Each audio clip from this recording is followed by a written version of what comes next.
সৃষ্টির উষালগ্ন থেকে মানুষ যখনই পথ হারিয়েছে, মহান আল্লাহ তাআলা তাদের হেদায়েতের জন্য নবী ও রাসূল পাঠিয়েছেন। তাদের পবিত্র হাতে তুলে দিয়েছেন আসমানি দিক নির্দেশনা বা কিতাব। আমরা জানি আসমানি কিতাব মোট ১০৪ খানা। কিন্তু প্রশ্ন হল, এই বিশাল সংখ্যার কিতাবগুলো এখন কোথায়? ১০০টি সহিফা বা ছোট কিতাব কেন আজ আমাদের চোখের সামনে নেই? আজ আমরা এই ভিডিওতে ১০৪টি কিতাবের সেই প্রাচীন ও রোমাঞ্চকর ইতিহাস খুঁড়ে বের করব। ইসলামী ঐতিহ্য অনুসারে পৃথিবীতে মোট ১,২৪,০০০ নবী এসেছেন, যাদের মধ্যে ৩১৩ জন ছিলেন রাসূল। মনে রাখবেন, প্রত্যেক রাসূলই নবী ছিলেন, কিন্তু প্রত্যেক নবী রাসূল ছিলেন না। রাসূল তারাই যাদের ওপর আল্লাহ নতুন শরীয়ত বা কিতাব নাজিল করেছেন। এই রাসূলদের মাধ্যমেই মানবজাতির কাছে এসেছে মোট ১০৪টি আসমানি কিতাব, যার মধ্যে ৪টি বড় কিতাব এবং ১০০টি ছোট সহিফা। সহিফা শব্দের অর্থ হল ছোট পুস্তিকা বা ঐশী বার্তা।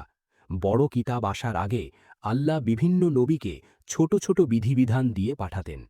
এই ১০০টি সহিফা ৪ জন প্রধান নবীর ওপর নাজিল হয়েছিল। হজরত আদম আলাইসাল্লাম, প্রথম মানুষ ও প্রথম নবীর ওপর ১০টি সহিফা নাজিল হয়।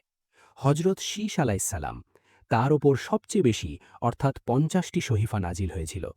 হজরত ইদ্রিস আলাইসাল্লাম, যার ওপর ৩০টি সহিফা নাজিল হয়, এবং হজরত ইব্রাহিম আলাইসাল্লাম, মুসলিম জাতির পিতার ওপর ১০টি সহিফা নাজিল হয়েছিল। এই সহিফাগুলো তখন কাগজের কিতাব ছিল না। এগুলো মূলত পাথরের ফলক বা চামড়ায় লিখে অথবা মুখে মুখে সংরক্ষণ করা হতো। খ্রিস্টপূর্ব ২০০০ সালের আগেই এই সহিফাগুলো মানুষের অবহেলা ও দীর্ঘ সময়ের ব্যবধানে হারিয়ে যায়। বড় ৪টি কিতাবের প্রথমটি হল তাওরাত, যা হজরত মুসা আলাইসাল্লামের ওপর নাজিল হয়েছিল সিনাই পাহাড়ে। এটি ছিল বনি ইসরায়েলদের জন্য এক পূর্ণাঙ্গ জীবনবিধান। কিন্তু খ্রিস্টপূর্ব ৫৮৬ সালে ব্যাবিলনের সম্রাট নেবুচাঁদ নেজার যখন জেরুজালেম আক্রমণ করে বাইতুল মুকাদ্দাস ধ্বংস করেন, তখন তাওরাতের মূল কপিটি হারিয়ে যায়।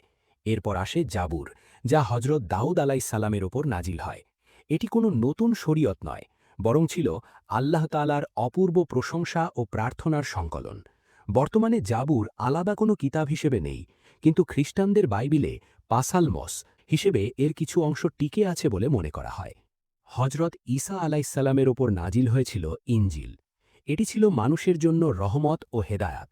কিন্তু হজরত ঈসা আলাইসাল্লামকে আকাশে তুলে নেওয়ার পর তার অনুসারীরা ইনজিলের মূল শিক্ষা থেকে দূরে সরে যায়।